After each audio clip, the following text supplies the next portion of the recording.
Bonjour à toutes, bonjour à tous pour ce nouveau numéro de Jeux de scène, l'émission de Chantal Ozouf et d'André Malamu consacrée à l'actualité du spectacle vivant en général et du théâtre en particulier. Alors, à l'affiche aujourd'hui, Chantal. Les Mystères de Paris d'après Eugène Sue, c'est une comédie musicale que j'ai vue au théâtre de la Huchette. L'Ange Esmeralda, une adaptation d'une nouvelle de Don DeLillo. C'est au théâtre de Belleville et c'est Simon Mauclerc qui adapte et met en scène. Le Bourgeois gentilhomme d'après Molière, adaptation et mise en scène, Bastien Haussard au théâtre de Lucernaire. Que tu as vu aussi. Et les ballets Préljocage, 3 pièces chorégraphiques, Annonciation, Un trait d'union, L'arme blanche, que j'ai vu au théâtre de Chaillot. Et tu as vu Poète vos papiers, conception et interprétation de Véronique Vella au studio de la Comédie Française. Et moi, je vous parlerai de Long Goi Lai, du Circus Baobab que j'ai vu à la Scala.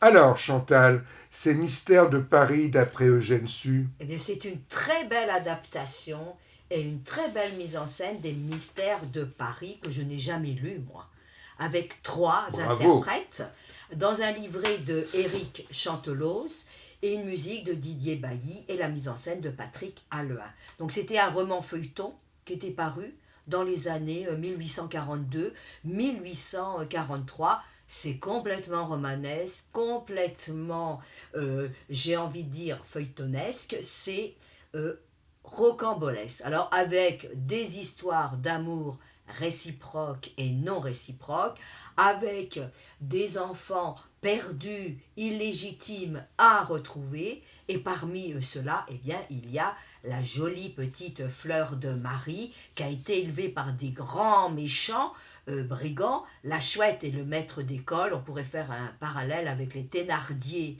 des Misérables de Victor Hugo. Et puis, elle sera confrontée aussi au grand méchant notaire Ferrand.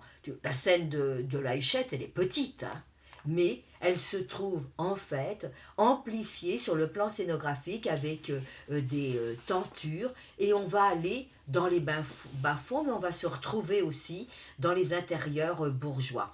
Les interprètes, ils sont excellents sur les 2 plans, théâtral et musical, et avec une vitesse vertigineuse, ils changent un petit détail vestimentaire et ils vont pouvoir interpréter la quinzaine des personnages.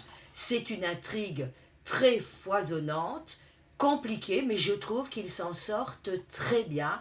J'ai beaucoup aimé les chansons qui sont toutes en vers, qui sont toutes très bien explicites dans un registre bien sûr dramatique et mélodramatique. C'est la Fleur de Marie qui chante J'étais pourtant gentille, je suis une vraie fille des rues. Il y a de très beaux duos. C'est vraiment dynamique parce qu'il y a une entrée au fond de scène, sur le côté court, et même par la petite porte qui donne dans la salle des spectateurs. Moi, j'aime bien ces spectacles, ces derniers spectacles à la Huchette, après la cantatrice chauve et après la leçon. Et je trouve que souvent, c'est une très belle programmation. Donc, allez voir ces Mystères de Paris d'après Eugène Sue au théâtre de la Huchette. André, L'Ange Esmeralda de Don DeLillo dans l'adaptation et les mises en scène de Simon Mauclerc. Oui, c'est un spectacle assez particulier que j'ai vu au théâtre Les 3T à Saint-Denis. Et donc, c'est que je ne connaissais pas. Et d'ailleurs, c'est un peu normal parce que bon, il y avait un théâtre avant, mais ce nouveau théâtre a été refait depuis. Et c'est un endroit, en plus il y a des ateliers, etc. Donc quand j'ai attendu le spectacle, il y avait des tas de jeunes des quartiers, etc., qui étaient là, des très jeunes même. Et puis, malheureusement, la salle n'était pas si pleine que ça, et ils n'étaient plus là. Mais ça parle donc, c'est à partir d'une nouvelle de Don DeLillo, et qui est un romancier américain, hein, et donc ça se passe dans le Bronx, dans un quartier vraiment défavorisés. Et là, on va avoir trois personnages, quatre si on compte celle que l'on ne retrouvera pas parce qu'il lui est arrivé des malheurs, une jeune fille de 12 ans. Euh, et, euh, et donc, on a deux sœurs, une sœur, je dirais, qui a bien vécu sa vie de sœur, si je puis dire, qui en a sous le... et qui d'ailleurs est un tout petit un peu, comment dire, interrogative. Hein. Et puis une autre sœur plus jeune. Et puis on a un mauvais garçon, mais qui va faire le bien. C'est-à-dire que c'est un chef de gang du quartier, mais il est là pour aider ces deux femmes. Alors, moi, ce que j'ai beaucoup apprécié dans ce spectacle, c'est le décalage. C'est-à-dire qu'il y a un ton, il y a une façon de jouer qui évite complètement, enfin je ne dirais pas le mélo, quoi, l'empathie, etc. Il y a cette façon très particulière et euh, quelque part, bien, il y a le bon Dieu quelque part, si on veut, mais c'est le bon Dieu du théâtre, c'est celui qui fait que justement on est dans cette espèce de parole et l'adaptation c'est très difficile d'adapter. Hein. Mais là, malgré le fait que l'on a quand même pas mal de narration, etc., ça fonctionne. Et donc, c'est grâce aussi à la bande musicale et son, mais j'ai trouvé que ça faisait un ensemble très intéressant. Donc, c'est l'ange Esmeralda, Don DeLillo et Simon Mauclerc, qui adapte Don DeLillo, au théâtre T3, les 3T, pardon, à Saint-Denis.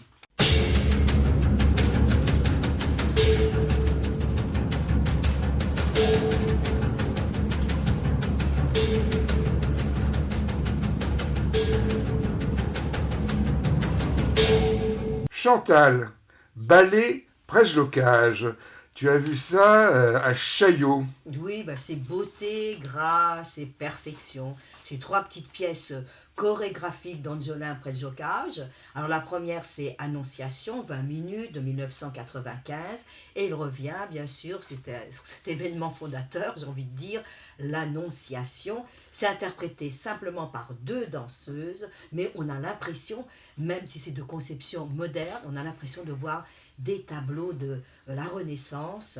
C'est à la fois du sacré et du profane. Alors la première danseuse est assise sur un banc, elle a des gestes un petit peu chorégraphiques bien sûr, sages mais aussi nerveux, le sol est rouge et on est sur la musique de Vivaldi, mais parfois avec des silences et parfois avec une bande de son. La deuxième pièce chorégraphique s'appelle Un trait d'union et là on a deux danseurs autour d'un fauteuil. Ils seraient peut-être les deux moitiés de l'amour, de l'être à rencontrer sur Beethoven et on va avoir un mouvement, mais je me souviens encore, qui m'a subjugué, parce que imaginez le danseur allongé à l'horizontale, et tout à coup il se soulève tout en restant à l'horizontale, et l'autre se saisit de lui. C'est extrêmement beau. Troisième, Larmes blanches, 15 minutes. Ce sont les quatre danseurs, qu'on a vus précédemment. Et là, ils paraissent un peu des pions sur un échiquier. Et on est, j'ai envie de dire, dans un contexte un peu 17e, 18e. On a du clavecin. Et il va y avoir des permutations d'éléments assez abstraits, assez mathématiques. Ce sont des petites touches chorégraphiques, mais avec des écarts gestuels modernes que j'ai beaucoup aimé. Il y a la synchronisation entre eux, mais qui arrive par surprise, et il y a la lumière qui met en valeur, eh bien, j'ai envie de dire certaines parties du corps, le visage, les mains, les bras, alors qu'on est dans une relative obscurité. Enfin, c'est toujours très beau, c'est toujours très accompli chez Angela Preljocage. C'est un plaisir de danse et un plaisir visuel. Alors, nous sommes allés voir au Lucernaire un bourgeois gentilhomme, d'après Molière, hein, adaptation mise en scène de Bastien au Sarre, c'est ça. Et je crois que toi, tu connaissais déjà. Et oui, et donc moi je l'ai vu dans la dernière édition du festival Off au théâtre du Chêne Noir. Et dès que j'ai vu Ah ma bah, première scène sur le Lucernaire, eh bien tout m'est revenu, mais j'ai quand même eu un très grand plaisir à le revoir. alors, bon, c'est vrai que j'ai fait longtemps qu'on a lu la pièce de Molière, mais il est évident qu'ici, déjà, c'est une comédie-ballet. Donc déjà, même chez Molière, il y a la place pour des tas d'inventions. Et ensuite, je pense que le texte est repris, mais il y a beaucoup de jeux notamment avec, dans le temps. Il y a cette volonté d'adapter cette pièce pour qu'elle nous parle aujourd'hui. Et ça, j'ai déjà trouvé ça intéressant. Alors ensuite, il y a une sorte, comment dire, d'énergie, vraiment d'engagement des comédiens. Hein. Ils n'ont pas besoin de micro. Hein. Ils n'en ont pas, et ça, leur voix porte. Et là, on voit que le théâtre, quand même, ça peut être encore ça. Hein. Et moi, j'apprécie ça. Et puis, le corps. Y en a qui sont vraiment des acrobates, pas tous, mais justement, c'est assez drôle. Et, bon, je continue, hein, les costumes. Bon, ils sont d'abord fardés, très bien, hein, et puis ils ont mes costumes, et eux, en particulier, les coiffes qui vont les distinguer, c'est extraordinaire. Il y a un travail vraiment au niveau des costumes, je trouve extraordinaire. Donc l'ensemble, moi, je trouve que ça fonctionne.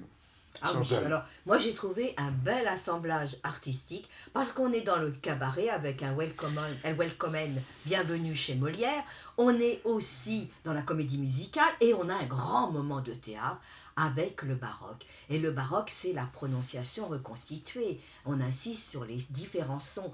Et j'ai trouvé, avec ce baroque, il y a des mouvements de bras, il y a des gestuels amplifiés, exagérés, alors qu'ils sont statiques. Et j'ai trouvé que ça valorisait le texte de Molière, parce que par ailleurs, eh bien, on a une nervosité, en fait, dans le jeu et dans la mise en scène. Et j'ai trouvé aussi que sur le plan dramaturgique et scénique, c'est intelligent. Parce que par un moment donné, tu as parlé d'anachronisme, et on va avoir un gros débat anachronique sur la question de l'apparence, sur la mode.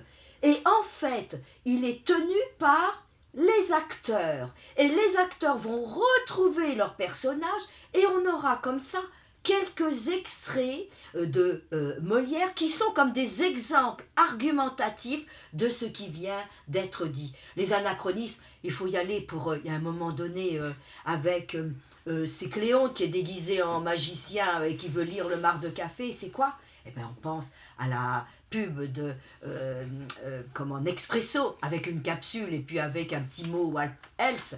Tout est très bien et toutes les scènes sont réussies. Il y en a une que j'ai adorée, c'est quand Cléonte et puis le valet Coviel s'enfoncent dans le malentendu contre Nicole et puis Élise. C'est extrêmement drôle. Vraiment, il y a une belle utilisation de l'espace. Ce ne sont pas que des scènes, ce sont des beaux moments d'ensemble, et on peut dire que c'est une aventure de troupe excellente. Et puis, ça a été très, très, très, très bien applaudi. Ça a été comble. C'est à voir si vous trouvez des places au Lucernaire.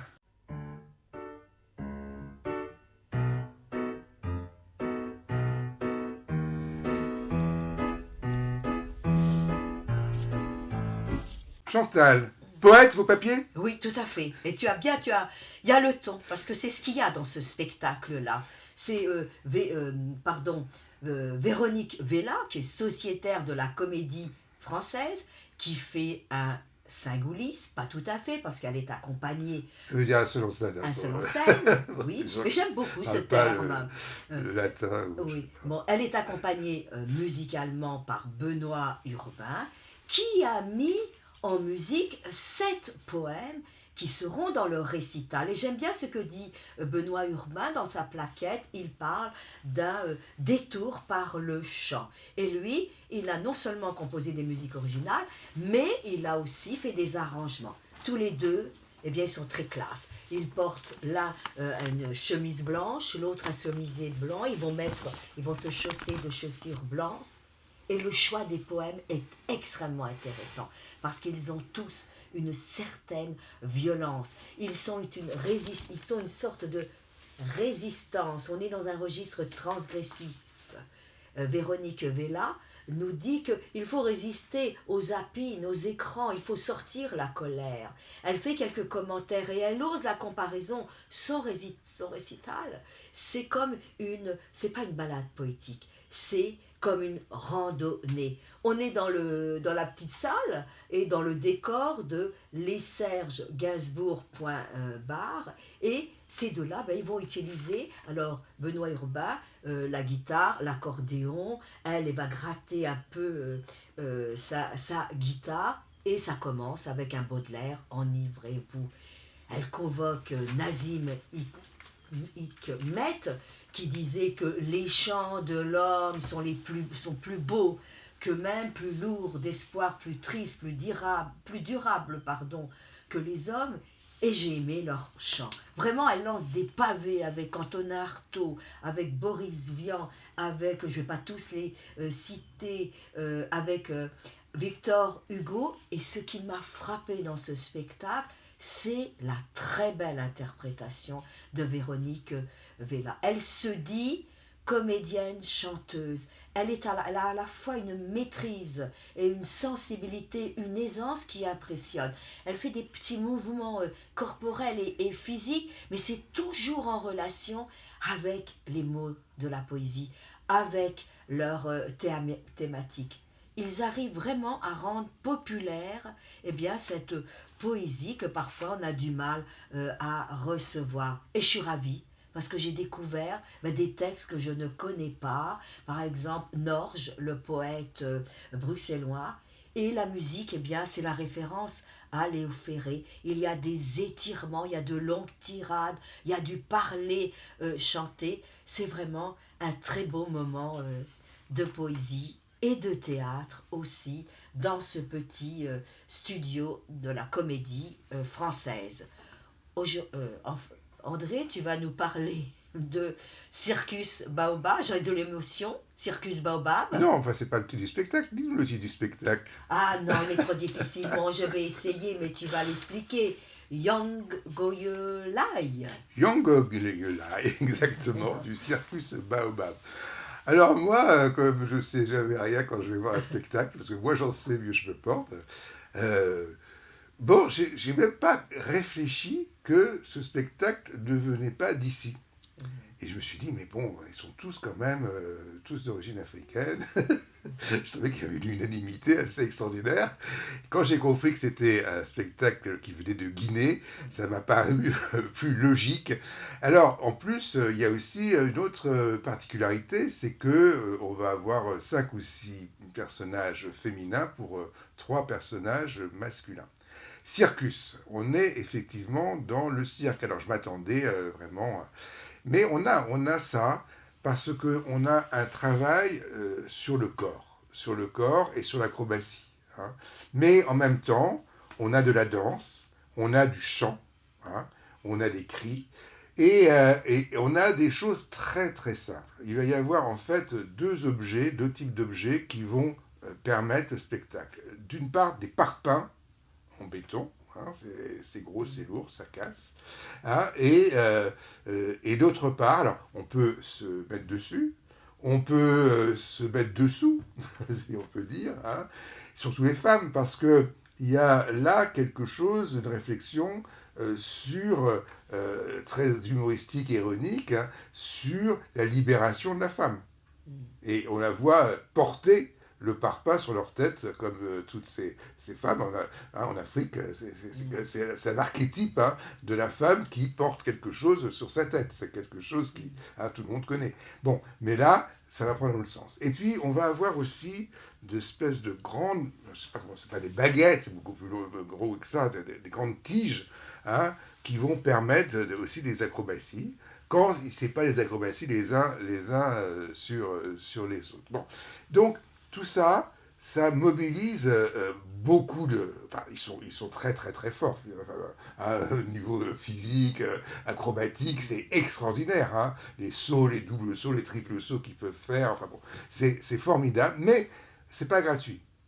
Hein. C'est au service d'une cause, hein, d'une réflexion, d'une cause qui est celle, aujourd'hui, après la décolonisation, après où est-ce qu'en est la femme africaine de Conakry, hein, et comment ça se passe. Et donc j'ai beaucoup apprécié, et ce que j'ai encore plus apprécié, c'est qu'il y a un mélange évidemment de techniques très très fortes, mais aussi de temps en temps ça se casse la gueule exprès, et donc il y a de l'humour. Hein, c'est pas le truc, regardez comme c'est beau. C'est plus intelligent que ça. Il y a un rythme, tout ça. Donc moi, c'est un spectacle que j'ai énormément apprécié. Si je peux me permettre, moi j'avais vu leur spectacle précédent qui était relatif à la question de l'eau en Afrique.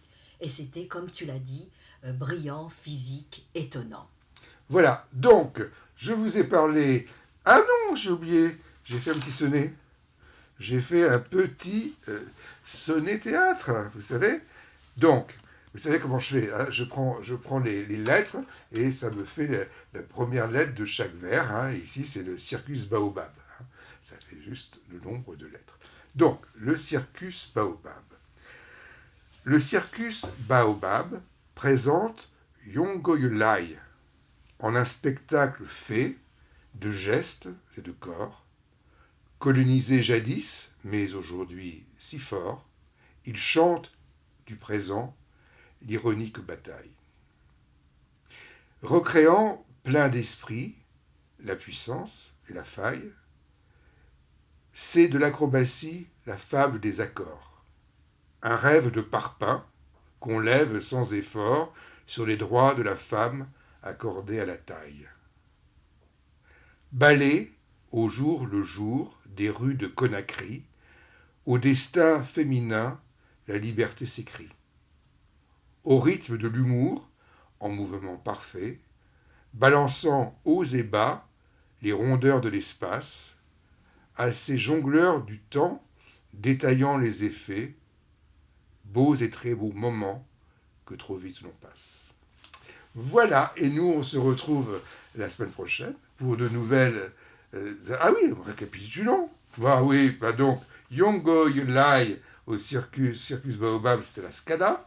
Poète Vos Papiers, conception et interprétation Véronique Vella au studio de la Comédie Française.